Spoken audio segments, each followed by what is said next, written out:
Selamat datang di channel Cerita Cinta, channelnya Cerita Cinta Romantis. Sebelum lanjut, mohon dukungannya dengan like dan subscribe dulu. Ternyata aku anak orang kaya. Bagian 8. Ketika Erwin masuk, dia menemukan bahwa sebagian besar temannya telah tiba. Tetapi dia melihat sekeliling dan tidak menemukan sosok Lina, yang membuatnya sedikit kecewa. Tetapi dia menyesuaikan suasana hatinya dengan cepat. Erwin, akhirnya kamu datang juga. Kudengar kamu datang dengan Ferrari. Alasan Andre berjalan kemari bukan karena mendekati Erwin, melainkan hanya untuk mengujinya. Ketika masih kuliah, mereka berdua pernah mengejar Lina. Jadi dapat dianggap sebagai saingan cinta, hingga mereka bahkan hampir berkelahi. Tapi setelah Lina pergi ke luar negeri, pertengkaran mereka berdua sudah mereda.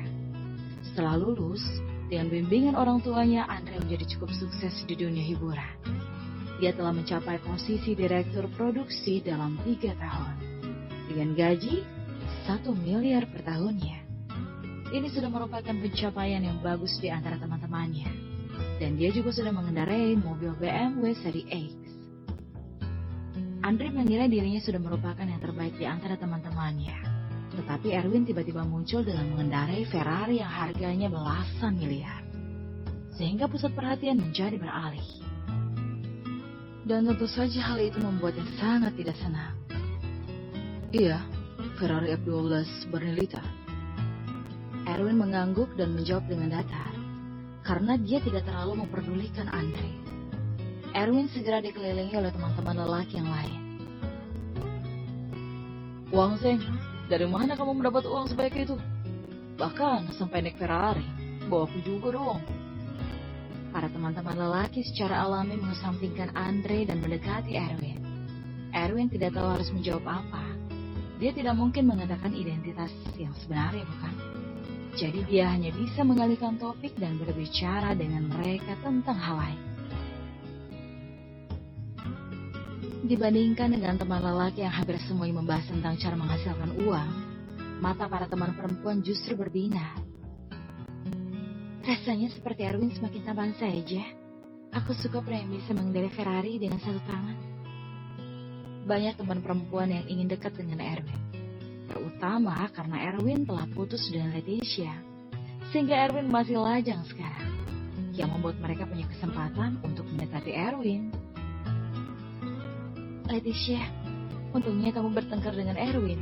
Kalau tidak, aku benar-benar tidak akan punya kesempatan, kata seorang teman sekelas perempuan tinggi dan cantik yang sedang merapikan rambutnya.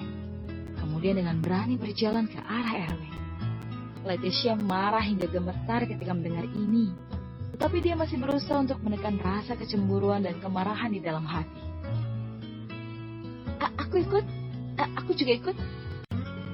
Segera saja para teman-teman sekelas perempuan yang lain meninggalkan Leticia di belakang dan mengelilingi Erwin. Ini adalah masalah yang sangat nyata dalam reuni kelas. Orang yang kaya pasti akan disanjung, dan orang-orang juga pasti akan mencari cara untuk mendekatkan diri. Para wanita mata duitan ini benar-benar ditipu dengan apa yang mereka lihat dari bocah si miskin itu. Leticia sangat marah saat ini, karena Erwin adalah sampah yang ia buang, tapi sekarang justru berubah menjadi incaran para wanita. Hal ini membuatnya merasa bodoh, jadi bagaimana mungkin dia tidak marah sama sekali? Sayangku, jangan marah, lihatlah bagaimana aku membongkar kebohongannya. Adam yang memandangi Erwin dikelilingi pada garis juga merasa sangat tidak senang. Ya, dia pasti sedang berpura-pura. Ferrari itu mungkin hasil dari pinjaman atau sewaan, kan? Pasti begitu. Dia tidak mungkin akan mampu membeli Ferrari. Leticia terus meyakinkan diri dan tidak percaya kalau Erwin mampu membeli Ferrari hanya dalam beberapa hari. Adam pun tersenyum dingin di sudut mulutnya dan segera berjalan ke arah Erwin. Para hadirin sekalian, karena Erwin bahkan suruh membeli Ferrari, bagaimana kalau dia dengan murah hati membayar biaya reuni kelas kita ini? Bagaimana menurut kalian? Adam mengangkat suaranya dan berkata dengan keras. Ini adalah rencana cerdas Adam untuk membongkar kebohongan Erwin. Karena Erwin ingin berpura-pura sebagai orang kaya, maka dia akan ikut dengan permainannya serta menyuruhnya bayar untuk semua pengeluaran hari ini. Dia ingin lihat bagaimana cara Erwin mengeluarkan uang sebanyak itu. Ketika Andra yang berdiri di samping mendengar ini, matanya berbinar seketika dan menjadi orang pertama yang setuju. Benar, Erwin kan begitu kaya, sampai mampu membeli Ferrari. Jadi tentu saja biaya reuni teman-teman pasti tidak seberapa baginya kan? Dengan usulan dua orang ini, sebagian besar teman sekelas pun mengangguk dengan cepat. Lagi pula setiap orang harus membayar 1 juta untuk makan malam ini. Tentu saja mereka akan setuju karena saat makan secara gratis, bukan? Seseorang segera berdiri dan berkata dengan keras. Betul tuh, Erwin bakal suruh membeli Ferrari. Jadi kenapa tidak sekalian saja membayar biaya makan reuni kita? Meskipun ini disetujui oleh sebagian besar para hadirin, tapi beberapa dari mereka masih kurang setuju karena menganggap ini terlalu membuli Erwin. Terutama Daniel yang berada di dekat Erwin. Dia langsung dengan cepat menarik Erwin keluar dari kerumunan dan diam-diam datang ke sudut Erwin dan mengatakan apapun. Melihat bahwa tindakan si gemuk itu mencurigakan, Adam diam-diam mengikuti mereka dan mendekatkan telinganya untuk menguping. Bro, kusarankan dan setuju untuk pesta ini biaya tempat dan makan saja setidaknya 60 juta. Hadiah loterimu hanya tersisa 400 juta karena sudah meminjamkanku 600 juta. Biaya reuni kita ini terlalu boros, jangan sampai terjebak di dalamnya. Jangan khawatir, aku tahu batasku. Erwin tersenyum sedikit. Uang sekecil ini bahkan tidak dia anggap. Baginya mengeluarkan uang ini untuk mentraktir teman-temannya makan malam adalah hal yang wajar. Meskipun Daniel dan Erwin hanya berbisik, tetapi Adam justru berhasil menguping pembicaraan mereka. Ketika dia mendengar bahwa Erwin memenangkan lotre, dia tiba-tiba terkejut. Hah, ternyata menang lotre sebanyak 1 miliar. Pantas begitu sombong. Tapi dia benar-benar bodoh karena memberi pria gendut itu 600 juta. Sepertinya kesombongan itu persis seperti yang kuduga. Ternyata memang menyewa seseorang untuk berakting. Dan Ferrari kali ini mungkin hanya hasil sewaan. Setelah mendapatkan informasi ini, Adam menunjukkan senyum puasnya. Menurut pendapatnya, Erwin masih tetap seorang bocah miskin yang hanya menang lotre dan tiba-tiba mendapat sedikit uang. Merupakan sebuah takdir kita semua untuk bisa berkumpul di sini. Jadi aku akan membayar semua biaya reuni ini. Dan standar biaya prasmanan per orang akan kunaikkan jadi 2 juta. Erwin tersenyum sedikit dan berdiri sambil berkata dengan kerasnya. Karena bagi Erwin, jumlah uang sekecil ini bukanlah apa-apa. Begitu dia mengatakan ini, semua teman-temannya tercengang. Erwin ini terlalu murah hati dan sekali traktir langsung berlipat ganda. Para teman-temannya bahkan semakin mengagumi Erwin. Sementara itu para teman perempuan justru membarahi Leticia karena bodoh. Dan menyerah pada pria berbakat serta sekaya ini. Melihat bahwa Erwin lebih didukung oleh teman-teman, wajah Leticia berubah total. Namun orang itu bukan teman kelas kita. Jadi dia harus membayar pengeluarannya sendiri di sini. Erwin menunjuk ke arah Adam. Ia tersenyum di sudut mulutnya. Berani bermain denganku. Akan aku ikuti permainanmu yang murahan itu. Adam tidak menyangka bahwa Erwin akan bertindak begitu. Dan secara langsung meningkatkan biaya makan malam untuk setiap orang dari 1 juta menjadi 2 juta rupiah. Dengan adanya 30 orang di sini, yang setara dengan menghabiskan 60 juta sekaligus. Dan Erwin bahkan tidak ragu dalam melakukan hal ini, yang benar-benar melampaui dugaan Adam. Adam awalnya berpikir Erwin setidaknya akan sayang dengan uangnya. Tetapi dia tidak menyangka, 60 juta ini hanya serasa 3 helai rumput bagi Erwin. Tetapi seperti yang dikatakan Erwin, Adam tidak termasuk di antara 30 orang itu. Dan Erwin bahkan mempermalukannya di depan. Namun, 2 juta untuk makan malam ini bukan apa-apa bagi Adam. Jadi dia segera berkata pada Erwin, aku akan menanggung biaya aku sendiri. Kamu tidak perlu khawatir tentang hal itu. Melihat bahwa dia setuju untuk membayar sendiri, Erwin tiba-tiba mengubah pembicaraan lagi dan tersenyum. Maaf, aku berubah pikiran sekarang. Untuk apa orang luar sepertimu ikut dalam acara reuni kami? Jadi silakan keluar. Para hadirin terdiam, karena Erwin langsung mengusir tuan muda dari Sun Group Bukankah setidaknya harus dilihat dulu situasinya? Adam ini adalah tuan muda kedua dari Sun Group. Erwin benar-benar mempermalukan Adam di depan semua orang secara terang-terangan. Ternyata memang benar. Adam sangat marah ketika mendengar itu. Aku itu diundang oleh Leticia, jangan keterlaluan.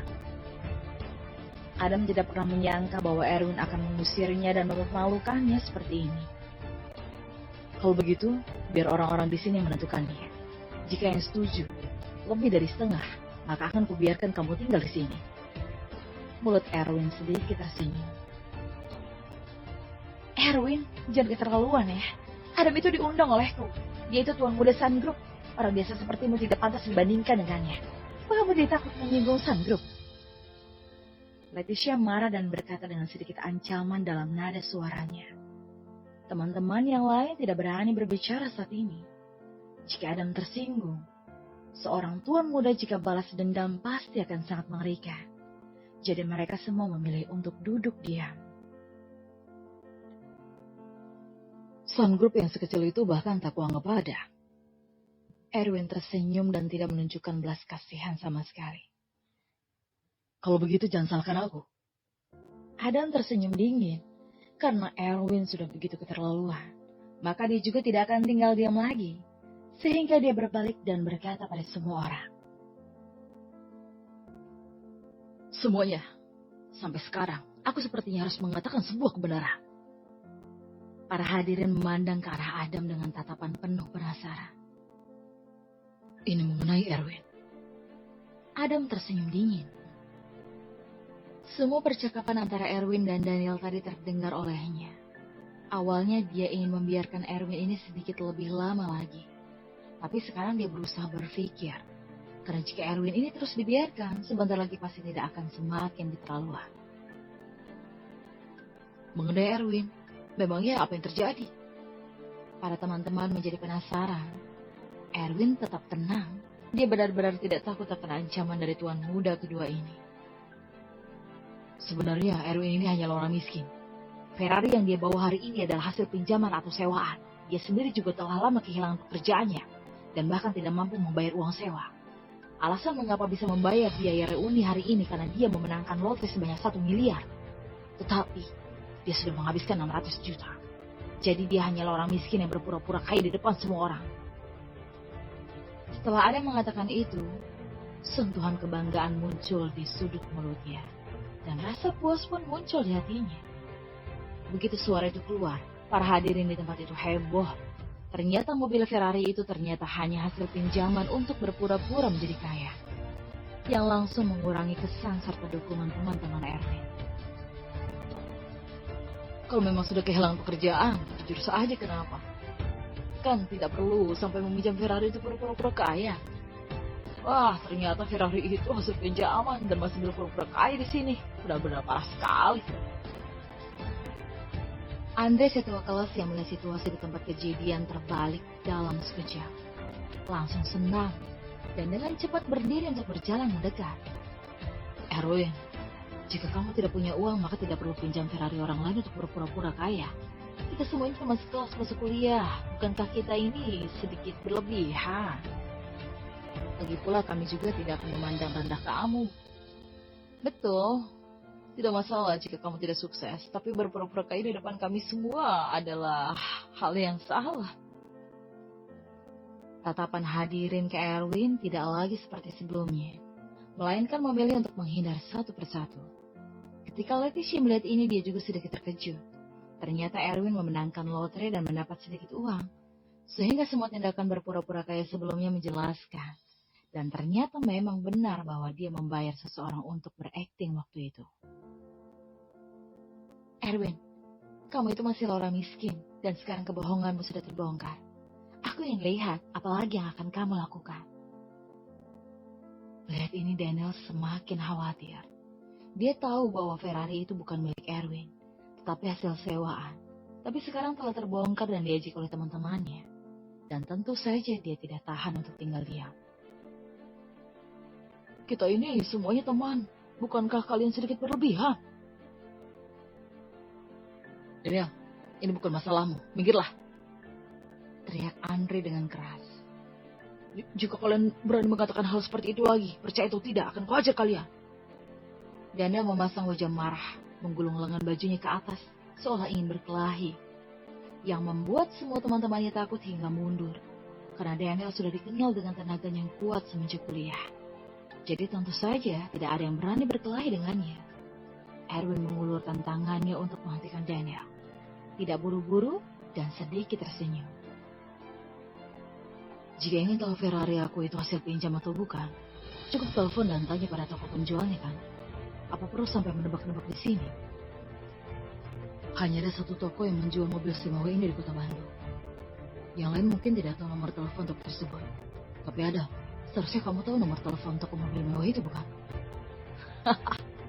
Kau ini benar-benar keras kepala dan tidak mau menyerah. Baiklah, baik. Akan kubuat kamu menyerah hari ini. Dan sadarkan posisimu sendiri. Adam adalah orang kaya. Jadi secara alami tahu nomor telepon toko mobil yang menjual mobil mewah. Karena dia juga sering berkunjung ke sana. Adam langsung mengeluarkan ponselnya dan menelpon. Untuk membuat semua orang lebih yakin. Dia juga menyalakan pengeras suara dan panggilan pun segera terhubung. Bersama